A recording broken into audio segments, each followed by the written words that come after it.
So mga kabay, may kwento ako sa inyo. Kasi itong bahay na yan, itong bahay na to, ano siya,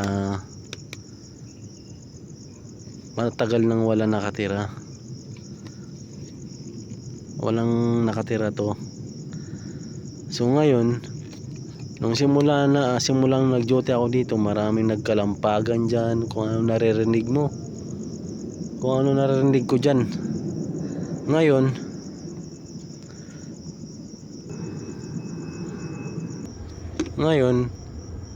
minsan kasi pag madaling araw na, kung ano-ano na naririnig ko dyan, yung kalampagan.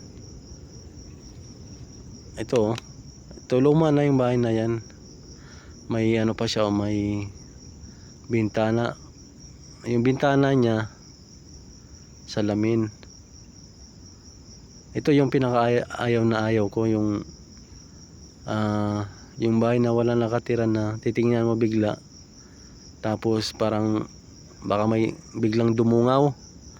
Alam nyo yun? Yung biglang dumungaw tapos mahabang buhok. Yun ang inano ko. Tapos ito rin, salamin din yan.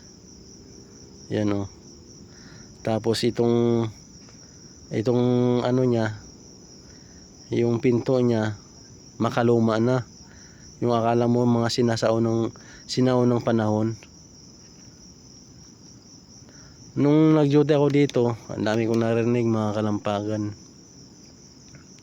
Tapos meron din siyang bintana dito, pakita ko sa inyo.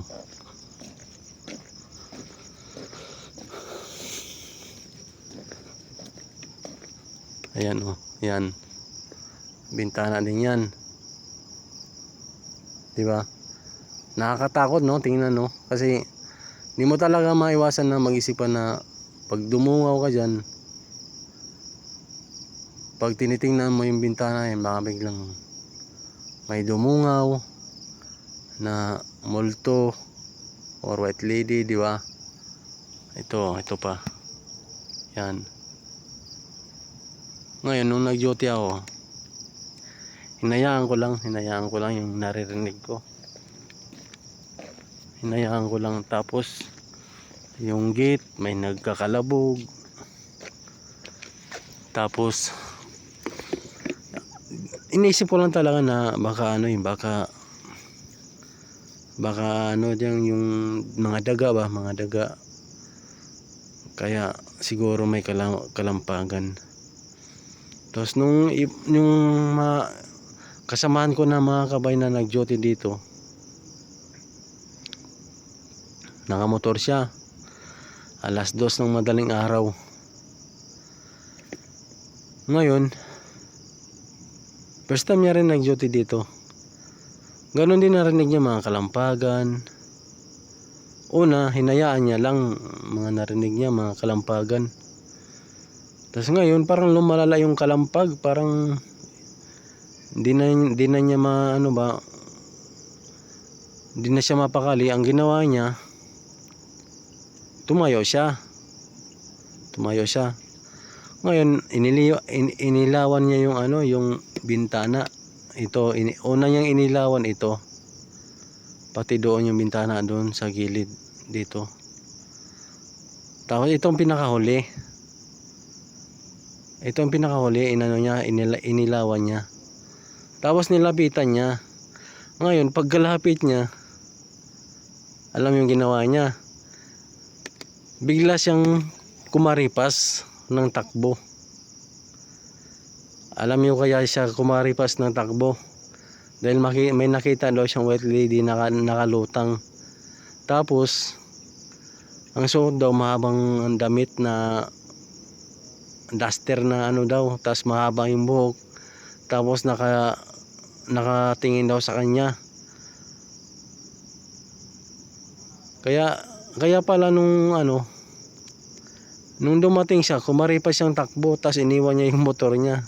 Tapos pumunta siya sa akin doon sa gate. Nung nakita ko siya, sabi ko, na paano ka? Hindi siya makaimik kasi siyempre pagod. Ikaw ba naman na tumatakbo ka na malayo, tapos sa sobrang takot. Maya maya nag ano siya, salita siya. Tapos habang nagsasalita siya, ano siya, yung hinihingal pa siya habang nagsasalita sa niya. Sabi niya, pre, sabi niya, may nakita kong ano doon, white lady. Sabi niya sa akin, ha? Ang white lady? Ikaw naman. Taga-taga ko nagtra-duty dyan, wala man ako na kikita dyan na white lady. Oo, may narinig ko mga kalampag. Pero yung sinasabi mong white lady, wala akong nakita yun. Bahala ka, basta may nakita ko, kiniwan ko nga yung motor ko doon. Pero nakita ko sa mukha niya, talagang talagang ano yung talagang may nakita siya, dahil binuin mo yung mukha pa lang yan, pagod na pagod, tapos matatawa ka na lang na ano yung seryoso na ano. Natawa talaga ako sa kanya.